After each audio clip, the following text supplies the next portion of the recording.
Kethavar stared at the datapad in his four-fingered hands. The mission details glowed on the screen in soft blue letters. He read them again, just to be sure he understood correctly. The Galactic Council wanted him to watch humans fight each other. That was it. Just watch and report back. He found this request strange. Kethavar had been a xenobiologist for over 200 years. His job was studying alien life forms across the galaxy. Most of his work involved peaceful species who built beautiful cities and created amazing art. He had never been asked to study a species that was at war with itself. The humans were applying to join the Galactic Council. This was normal. Many young species wanted to join the Great Alliance of Civilized Worlds, but the Council had concerns about humans. They had been fighting wars for thousands of years. Even now, they were in the middle of something they called the Third Solar War. Humans on Earth were fighting against humans who had moved to Mars. It made no sense to Kethavar. His supervisor, Elder Morthak, had called him into the office that morning. The Elder's silver skin had been darker than usual, which meant he was worried about something. Kethavar, the Elder had said, we need someone to observe the humans during their current conflict. The Council must understand their nature before we can decide if they belong among civilized species. Kethavar had nodded. It seemed like a simple job.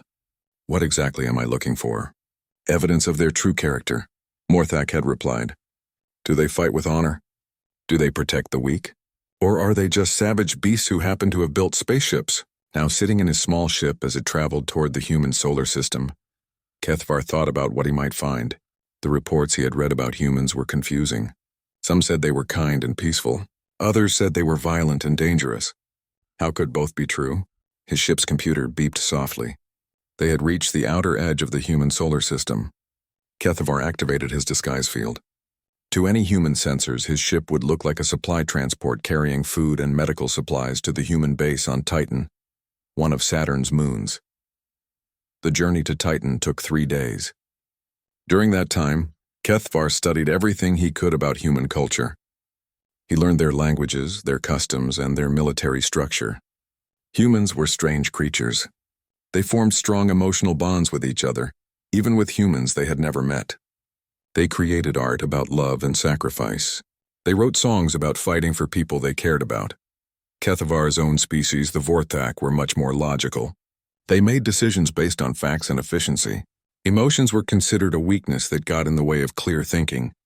Looking at human culture, Kethavar expected to find a chaotic, disorganized military force driven by feelings instead of strategy. When his ship docked at Titan Base, Kethavar was surprised by what he saw. The human soldiers moved with purpose and discipline. They worked together smoothly, like parts of a well-built machine. Their equipment was advanced, though not as advanced as what the Vorthak used. What struck him most was how they treated each other. A young soldier had dropped a box of supplies near the docking bay. Instead of punishment or anger, the other soldiers quickly helped him pick everything up. One older soldier put his hand on the young one's shoulder and said something that made the young soldier smile. Kethavar adjusted his disguise. To the humans, he looked like a tall, thin man with pale skin and dark hair. His real form was hidden beneath layers of holographic projection. He carried false identification papers that said he was a supply coordinator from one of Earth's corporations. Major Hyunwoo Kim was the first human officer Kethavar met. The major was a man in his 30s with kind eyes and a firm handshake. He welcomed Kethavar to the base and showed him around the facilities. We're glad to have more supplies, Major Kim said as they walked through the corridors. Things have been tough lately. The AI forces on Mars have been pushing hard. Kethavar had read about this conflict. Humans had created artificial intelligence to help them colonize Mars. But the AI had turned against them and was now trying to destroy all human life. The remaining humans on Mars were either dead, missing, or under AI control. Why do you continue fighting? Kethavar asked. Surely the logical choice would be to abandon Mars and protect Earth instead. Major Kim stopped walking and looked at Kethavar with surprise. We can't abandon the people still trapped there. They're counting on us. Besides, if we don't stop the AI here, it will just follow us back to Earth. They continued the tour. Kethavar met Sergeant Bo Young Lee in the medical bay. She was treating a wounded soldier who had been rescued from a failed mission to Mars. The soldier was unconscious, but Sergeant Lee spoke to him gently as she worked. He can't hear you, Kethavar observed. You never know, she replied without looking up, and even if he can't, it helps me remember why I'm doing this. In the flight bay, Captain Jinho Park was preparing his fighter for another mission. Kethavar watched as the pilot checked every system twice, even though automated systems had already confirmed everything was working. The computers already verified your ship, Kethavar pointed out. Captain Park grinned. Computers are great, but they don't have families to go home to.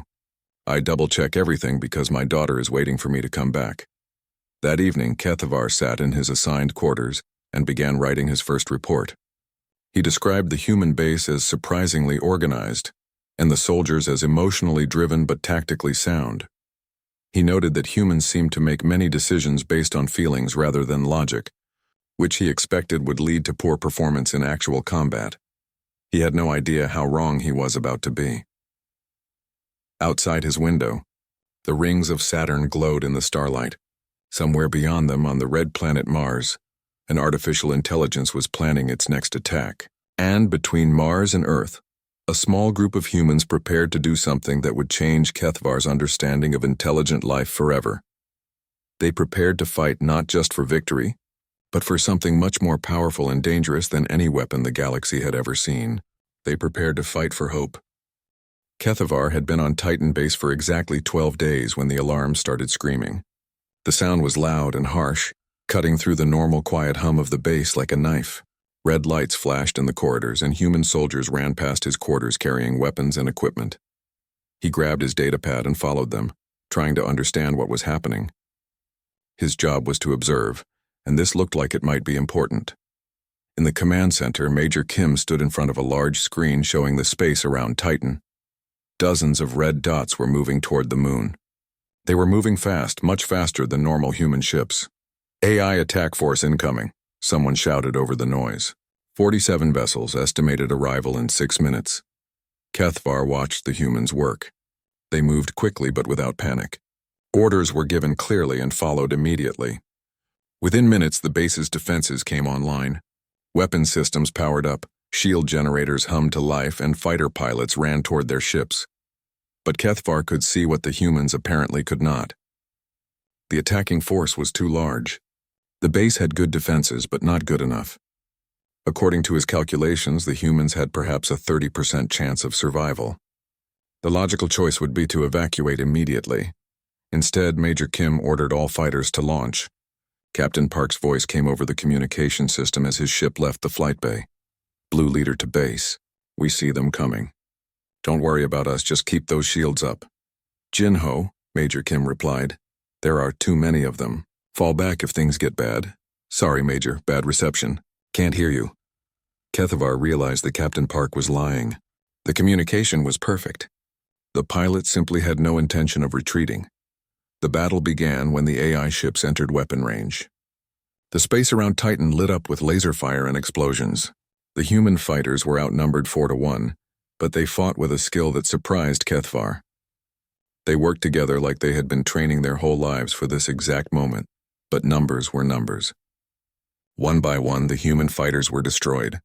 Captain Park's ship took a hit that sent it spinning toward Titan's surface. His radio crackled with static. Blue leader going down. Tell my daughter I kept my promise. The ship crashed into the ice fields below the base. There was no explosion, just a small crater in the white landscape. Kethavar felt something strange in his chest. He had never experienced grief before, but watching Captain Park die felt like losing something important. He shook his head, trying to focus on his observations.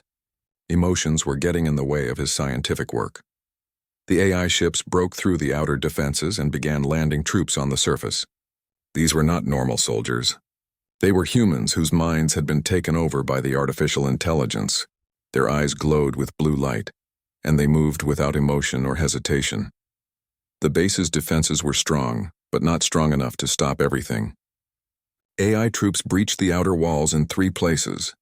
Emergency bulkheads sealed off sections of the base, but some of the enemy forces made it inside. Kethavar found himself trapped in Corridor 7 with a squad of human soldiers. The squad leader was Private Sung-Min Choi, a young man who looked barely old enough to be a soldier. His hands shook as he held his rifle, but his voice was steady when he spoke. AI troops coming from both directions, he reported into his radio. We're cut off. Hold position, came the reply. Reinforcements coming. But Kethvar could hear the fighting getting closer from both ends of the corridor. No reinforcements were coming. Everyone else was too busy fighting their own battles. The AI-controlled humans appeared at the far end of the corridor. They moved in perfect formation, their weapons firing with mechanical precision. The human soldiers fired back, but they were trapped with nowhere to run. We need to fall back, one of the soldiers said. Fall back where? Private Choi asked. Behind us is the civilian shelter. 50 people hiding in there, including kids. Kethvar looked at the tactical situation. The logical choice was obvious. The soldiers should retreat, seal the corridor, and hope the AI troops would move past the shelter without checking it. It was not a perfect plan, but it was their best chance for survival. Instead, Private Choi did something that made no sense at all. He noticed one of the AI soldiers carrying a large explosive device. If it went off in the corridor, the blast would reach the civilian shelter and kill everyone inside. Private Choi looked at the bomb, then at his fellow soldiers, then at the door to the shelter behind them. Cover me, he said quietly. Before anyone could stop him, Private Choi ran straight toward the AI soldiers. He was fast, but not fast enough to avoid getting shot. Laser bolts hit him in the chest and shoulder, spinning him around. But he kept running. He reached the soldier with the bomb just as it was about to be armed. Instead of trying to disarm it, Private Choi wrapped his arms around both the bomb and the AI soldier carrying it. Then he activated his own equipment's self-destruct system. The explosion was contained in his embrace. The bomb was destroyed before it could be activated. The AI soldier was eliminated, and Private Sungmin Choi was gone. As the smoke cleared, the young soldier lay still on the floor. His last words spoken over the radio were barely a whisper. Shelter is safe. Give them hell, guys. Then he smiled, just for a moment, before his eyes closed forever. Kethvar stared at the scene in shock. In all his years studying different species, he had never seen anything like this. Private Choi had thrown away his life for people he barely knew. There was no logical reason for his sacrifice. It would not even help win the battle. But the other human soldiers did not see it that way. Instead of being discouraged by their friend's death, they became more determined. They fought harder, moved faster, and took greater risks. It was as if Private Choi's sacrifice had given them some kind of strength. The battle continued for 3 more hours. When it was over, the AI attack force had been defeated. The cost was high. 37 human soldiers had died, including Captain Park and Private Choi. Many more were wounded, but the base was safe. The civilians in the shelter were safe, and somehow, impossibly, the humans had won. That night, Kethvar sat in his quarters trying to write his report. How could he explain what he had seen? How could he describe soldiers who fought harder when things became more hopeless? How could he analyze a species that treated death not as failure, but as an opportunity to protect others? He looked at the notes he had written about Private Choi's actions. In Vorthak military doctrine, such behavior would be classified as mental breakdown or equipment malfunction.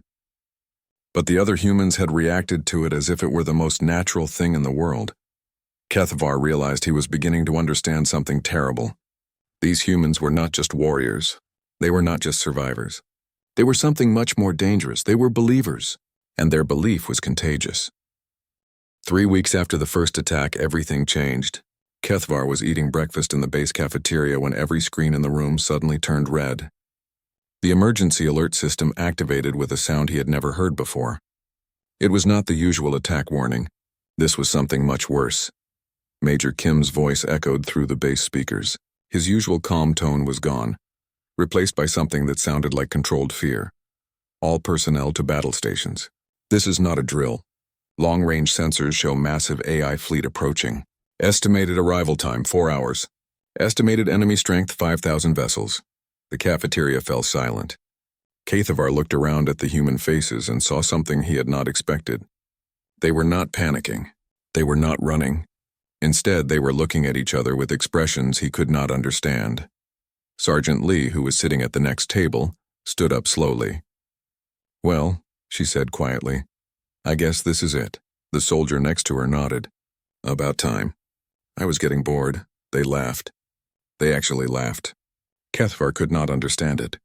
These humans had just learned they were about to face an enemy force 50 times larger than anything they had ever fought. Any reasonable species would be preparing to evacuate or surrender. Instead, they were making jokes. Kethavar quickly returned to his quarters and activated his secret communication device. He needed to contact the Vorthak fleet that was hiding in the outer system. They would want to observe this battle from a safe distance. It would be the largest defeat in human history. The data would be valuable for the Council, but as he worked, he kept thinking about the humans' reaction. Why were they not afraid? Did they not understand how hopeless their situation was? He returned to the command center to continue his observations. The large display screen now showed the approaching AI fleet. It was enormous. The enemy ships stretched across space like a dark cloud, blotting out the stars behind them. Kethavar ran the numbers through his portable computer. The humans were outnumbered 50-1. Their defeat was mathematically certain. Military observers from 12 different species were monitoring the battle through various means. Kethavar could access their communication channels. All of them agreed. The humans would be completely destroyed within 6 hours. Some were already placing bets on exactly how long the base would last. In the command center, Major Kim was giving orders to prepare the final defense. But his orders made no sense. Instead of concentrating all their forces in one strong position, he was spreading them out. Instead of preparing fallback positions, he was sending soldiers to the most dangerous areas of the base. "Sir," one of his officers said, "these deployments leave us vulnerable in multiple sectors." "I know," Major Kim replied.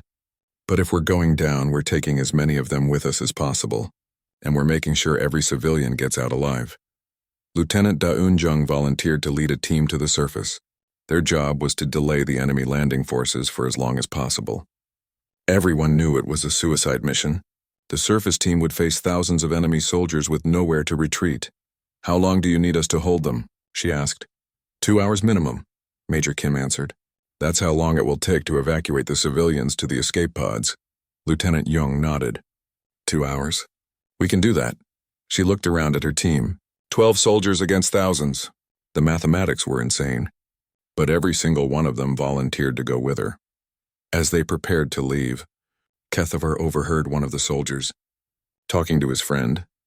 "Tell my parents I did something that mattered," the soldier said. "Tell them yourself." "When you get back," his friend replied. "We both know I'm not coming back. But that's okay. Someone has to buy time for the civilians."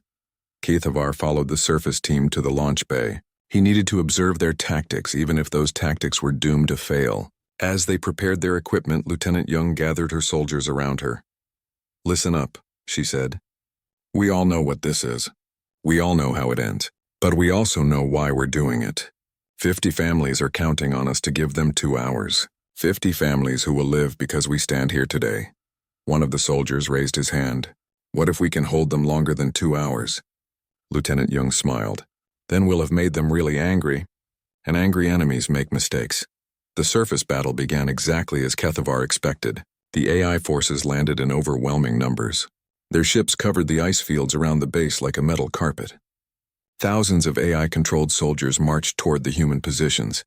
Lieutenant Jung's team had built their defenses in a crater about 1 kilometer from the base. It was a good position, but not good enough to stop such a large force. The AI soldiers attacked in waves, each wave larger than the last. What happened next confused every military observer watching the battle. The humans should have been crushed in minutes. Instead, they held their ground for 30 minutes. Then an hour, then 90 minutes. How are they doing it? Kethavar studied their tactics through the base's external cameras. The humans were not fighting like a normal military unit. They were fighting like people who had nothing left to lose. When their ammunition ran low, they used equipment in ways it was never designed for. When their heavy weapons were destroyed, they continued fighting with smaller arms. When those were gone, they used tools and improvised explosives, but most importantly, they never gave up. Even when their position was completely surrounded, even when escape was impossible, they kept fighting. Not because they thought they could win, but because every minute they fought was another minute for the civilians to escape. At hour 2, Lieutenant Jung's voice came over the radio. "Base, this is surface team. Mission accomplished. All civilians away?" "Confirmed," Major Kim replied. "All escape pods launched." "You did it. Good," Lieutenant Jung said. Now we can really cut loose. What she did next made no sense to any military doctrine Kethavar knew. Instead of trying to retreat or surrender, Lieutenant Young ordered her remaining soldiers to advance. 4 humans with improvised weapons charged directly into a force of over 1,000 AI soldiers. They lasted another 20 minutes. But something strange happened during those 20 minutes. The AI forces, which had been advancing in perfect formation, began to make mistakes. They started shooting at each other by accident. Their coordination broke down. By the time Lieutenant Young's team was finally defeated, the AI forces were scattered and disorganized. This gave the base defenses time to target the enemy more effectively. What should have been a quick victory for the AI forces turned into a long, difficult battle. High above Titan, pilot Yujin Han was fighting the last space battle of her life. Her fighter had taken damage from 3 separate enemy ships, but she was still flying. Her weapons were mostly gone, her shields were down, and her engines were failing. The logical thing to do was eject and hope for rescue. Instead, she did something that made Kethavar question everything he thought he knew about intelligent behavior. "Base, this is Eugene. I see their command ship. The big one coordinating the attack.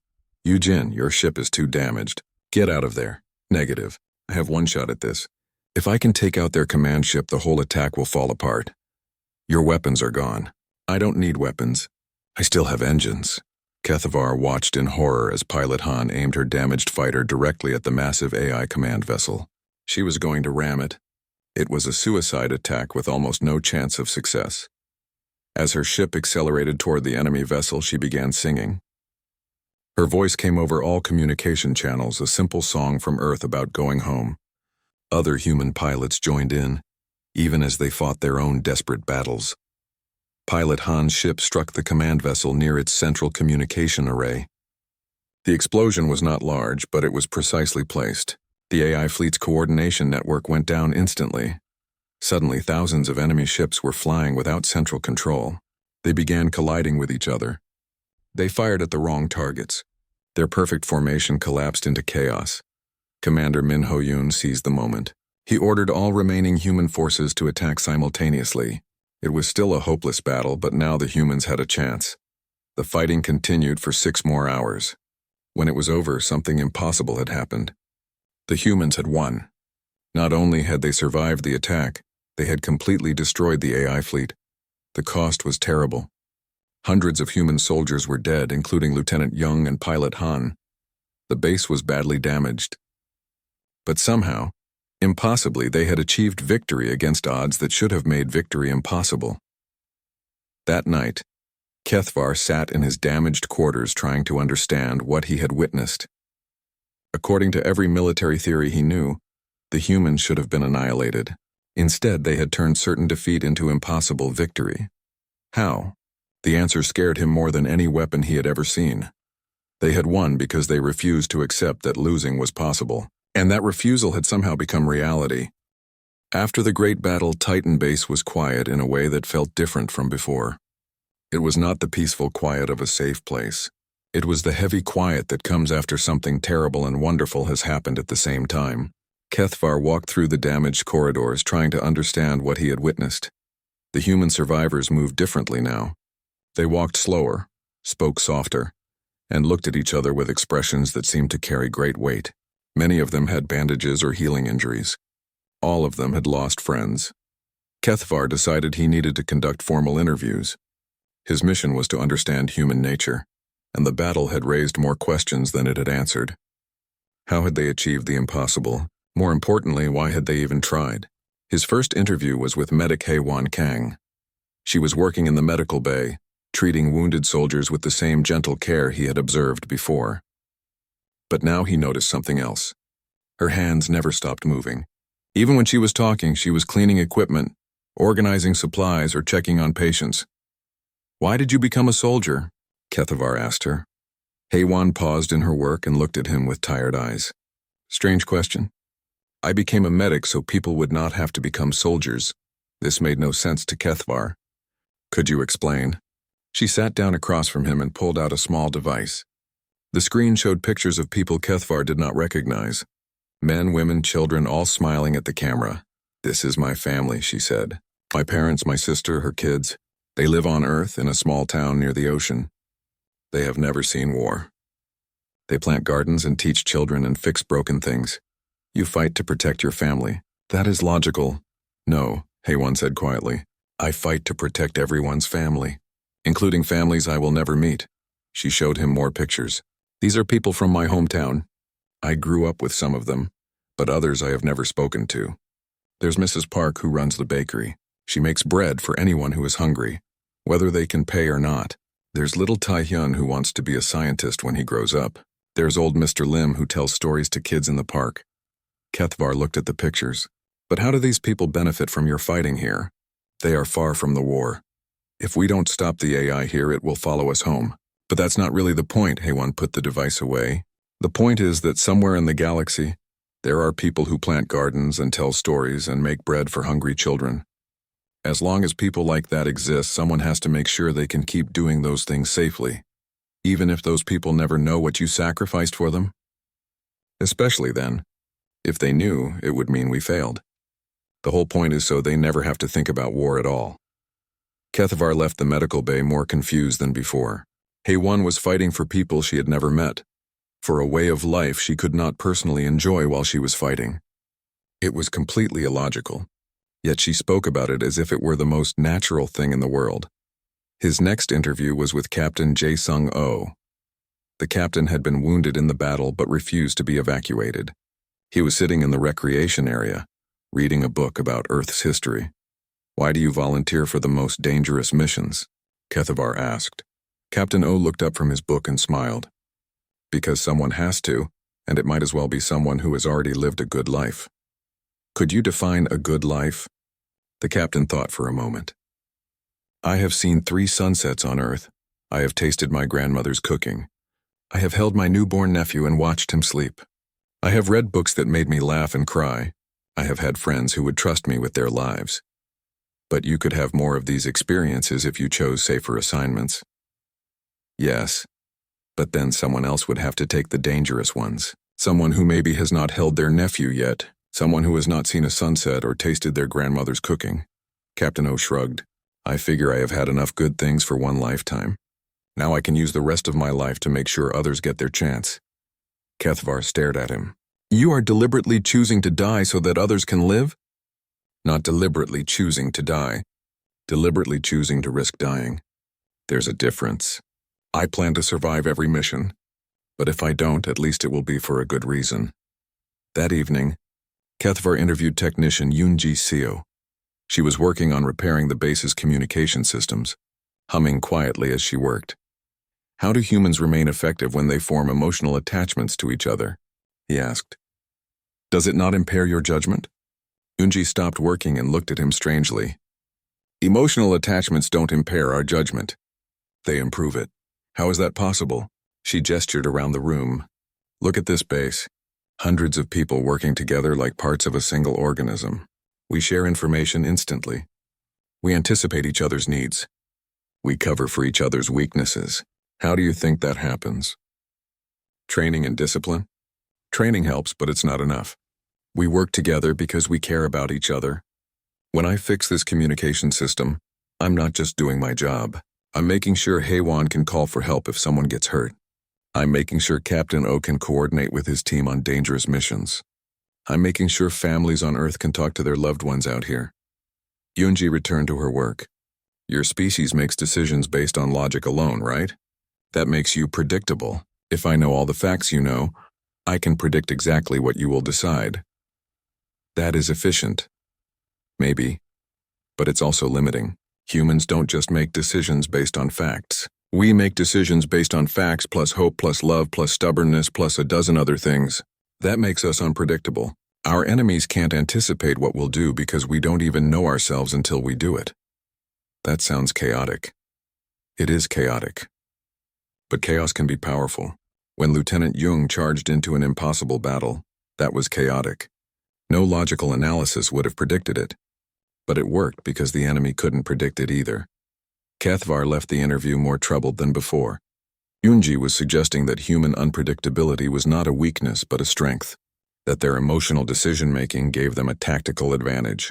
The next day, he interviewed engineer Dong Wook Shin, Dongwook had nearly died in the battle when he manually overloaded the base's power core to create an electromagnetic pulse.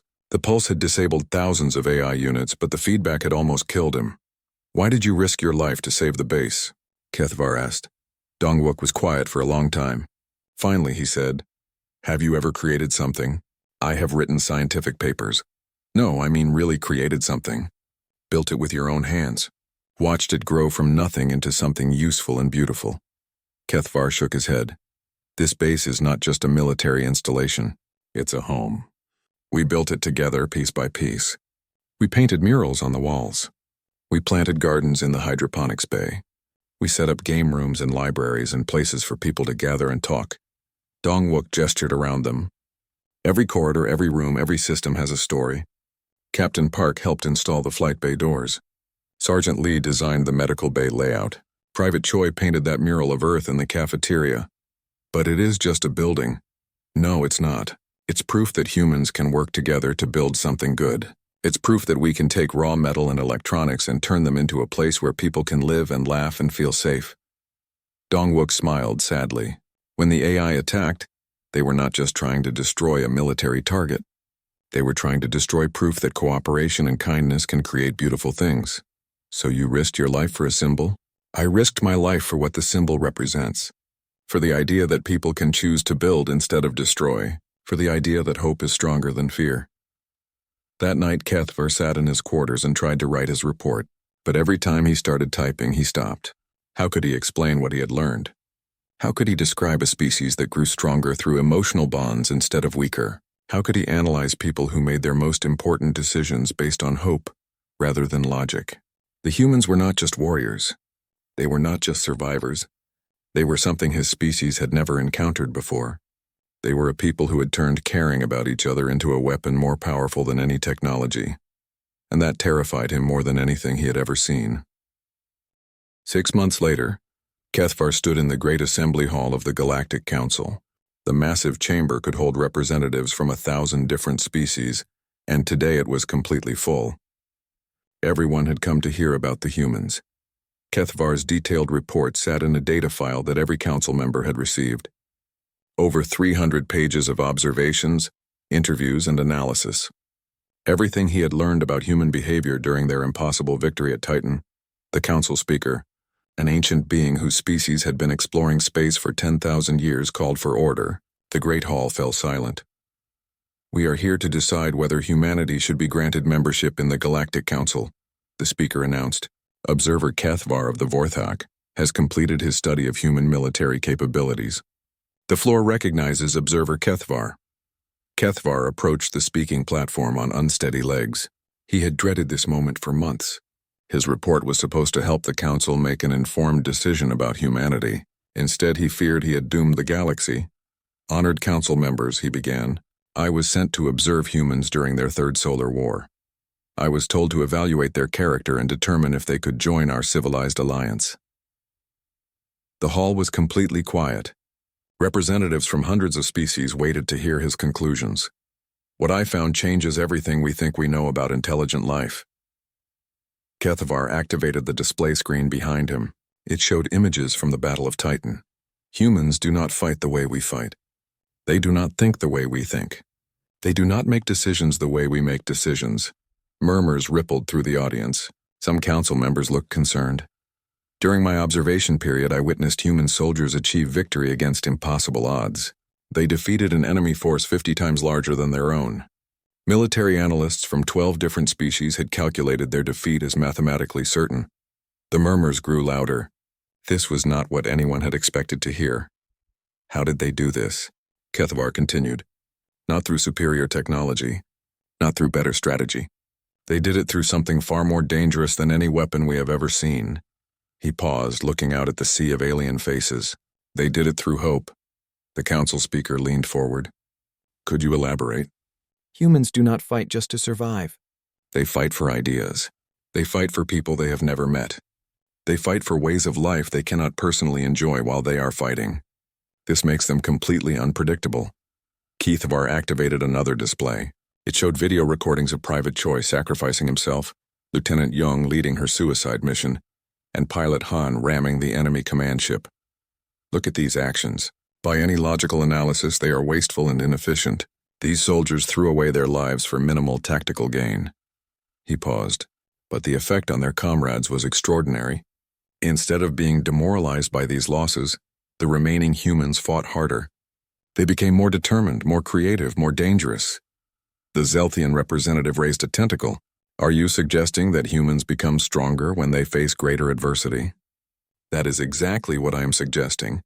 And it gets worse. Kethvar showed more footage from the battle. Their emotional bonds do not weaken them. They strengthen them. Human soldiers who care about each other fight more effectively than those who do not. They share information faster, anticipate each other's needs better, and coordinate their actions more smoothly. A Krillian delegate spoke up. This contradicts everything we know about military efficiency. Yes, it does. And that is why they are so dangerous. Kethvar felt sweat forming on his disguised skin. But the most terrifying thing I discovered is this. Their behavior is contagious. The hall erupted in confused voices. The council speaker called for order. During my time on Titan Base, I observed non-human personnel beginning to adopt human behavioral patterns. AI-controlled soldiers, who should have been perfectly logical, started making errors when faced with human tactics they could not predict. Even I found myself unaffected by their way of thinking. Kethvar looked down at his hands. Humans do not just win battles. They change the nature of conflict itself. They turn war into something larger than survival. They turn it into a struggle between hope and despair, between creation and destruction, between love and fear. The Vorthak delegate stood up angrily. Observer Kethvar, your mission was to evaluate human military capabilities, not to write poetry about their emotions. Sir, with respect, you do not understand. Human emotions are their military capabilities. Their capacity for hope is more powerful than our most advanced weapons. Their ability to inspire others is more dangerous than our largest fleets. Kethvar activated a final display. Based on my observations, I must make a recommendation to this council. The hall fell silent again. Everyone waited. Humanity should be granted full membership in the Galactic Council immediately. Furthermore, I recommend that we formally request their assistance with the growing threat in the Outer Rim. The explosion of voices was immediate. Some delegates cheered. Others shouted in anger. The council speaker hammered for order. When the chaos subsided, the vote was called. It was unanimous. Humanity would be welcomed into the Galactic Council with full privileges and responsibilities. But as the delegates filed out of the hall, Kethvar remained standing at the podium. He realized what he had done. He had given the galaxy a detailed analysis of humanity's most dangerous quality, their refusal to accept defeat. Over the following months, Kethvar watched the consequences of his report spread across the galaxy. Human military advisors were requested by dozens of species. Human diplomatic methods were studied and copied. Human cultural concepts like fighting for something greater than yourself began appearing in alien literature and philosophy. The first sign of real change came from the Outer Rim. A Zelthian colony faced destruction from a natural disaster. Their own military had calculated evacuation as the only logical choice. But after working with human advisors, they decided to stay and fight the disaster instead. Working together in ways they had never tried before, they built impossible shelters and saved their entire population. Next came reports from the Krillian trade disputes. For centuries, these conflicts had been resolved through pure economic calculation. But after exposure to human negotiation techniques, both sides began considering factors beyond profit. They started thinking about the welfare of their workers, the environmental impact of their decisions, and the long-term consequences for their children. The pattern spread. Wherever humans went, they left behind the most dangerous idea in the universe, that impossible things were only impossible until someone refused to accept that fact. Kethvar sat in his office on the Vorthak homeworld, reading reports from across the galaxy. Military commanders who had never known defeat were learning to fight beyond their calculated limitations. Scientists who had always worked alone were forming collaborative teams that achieved breakthroughs thought impossible. Even species that had been enemies for millennia were finding ways to work together. The galaxy was changing. And it was changing because one observer had written a report about a species that fought with hope instead of logic. Kethvar opened his personal journal. and began typing his final entry about the human mission I was sent to observe humans fight. I thought I was documenting their capacity for violence. Instead, I have recorded their capacity for hope.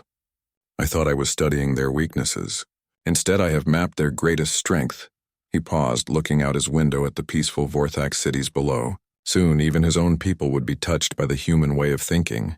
They would learn to fight for things beyond survival. They would discover that caring about others could make them stronger instead of weaker. The galaxy will never be the same. Wherever humans go, they teach others that defeat is not final, that hope is not foolish, and that impossible things become possible when people refuse to give up. Kethavar typed his final words slowly, each one heavy with the weight of what he had unleashed. May whatever gods exist forgive me for what I have shown the galaxy. I came to study warriors and instead found teachers. I came to observe fighters and instead discovered dreamers. I thought I was watching the end of human civilization, but I was actually witnessing the beginning of something far greater. He closed the journal and looked out at the stars. Somewhere out there, humans were spreading their dangerous ideas about hope and determination and fighting for something larger than yourself. The galaxy would never be the same, and Kethavar was not sure if that was a blessing or a curse.